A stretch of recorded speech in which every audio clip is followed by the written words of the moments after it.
Hi! Hi! Hi! Hi! Hi! Hello guys! This is Mama Jinjin ng Bukidnon. Karoon na ako kasi ang tabangan para ma-entertain mo sa akong istorya about sa unsaon pagpa-breastfeed sa mga bata ang inyong mga anak unsaon niyo pagpa-breastfeed. Breastfeed magpatutoy sa Bisaya.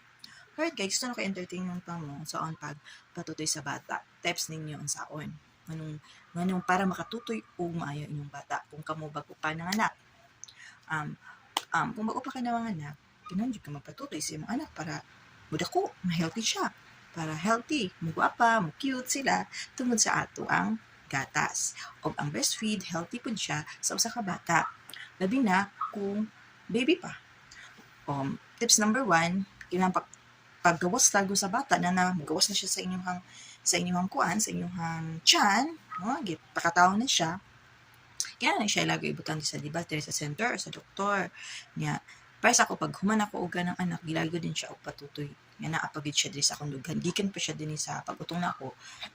Patutoy din siya sa midwife sa akong tutoy. So nisupsup ang bata guys pagkuan niya pagkagawas din niya. Pag humanda yun, so mga pila ka oras mahilak naman to siya kaya na naman ka sa bed or anak ka, magpatutoy din ka largo para makakuan ka. Tapos pag tutoy nimo, anaon nimo, maglingkod ka or mahigda ka. So, meron nimong patutoy anak guys, sakit jud siya kayo guys, sakit siya. Ang kasakit niya guys, imong feeling nimo siya, grabe jud na siya kasakit kay pag supsupa na sa bata guys, supsupa inyong kamot na nga kusog nga pagkasupsop no ana inyong ma-feel. Pero dili na mao ma-feel guys. Murag binaton pa niya imong mga espiritu or unsa imong ma-feeling. Sakit gid siya pero agwantahon jud na ninyo para makatutoy mo. O kinahanglan pud nga i-feel pud nimo, no? I-feel nimo sa imong anak nga love nimo siya ug gusto ka nga motiti siya sa imo or mididi para malab ka niya. Ganahan siya magtutoy nimo, ganahan siya mag-breastfeed nimo, no? Ang pagpa-breastfeed guys, kinasingkasan jud nimo siya nga gusto jud nimo nga imong anak mag-breastfeed. Tapos guys, imo gina siya antusan nimo siya nga magpatutoy siya sa imo. Kay ang magpa-breastfeed guys, dili gina siya sayon. Dili siya sayon guys tungod kay sakit. Number 2, sakit siya. Sakit, magsamad imong tutoy, ang imong breast, ug nakaibation na uban hilantan, na uban nga trangkasuhon pa ng uban, na uban nga kanang hindi sila kasabot sila gibati, no? Kaya sakit jud kayo magpa-breastfeed guys. Pero isip ko sa ka mama, paningkamutan jud nimo nga imong anak mag-breastfeed. Every mahilak siya or gusto jud niya nga magtutoy or mag-breast sa imo ha, mag-sup-sup yun. Sige, patutuya imong anak. Ayun jud ko at agwantahon nimo ang kasakit.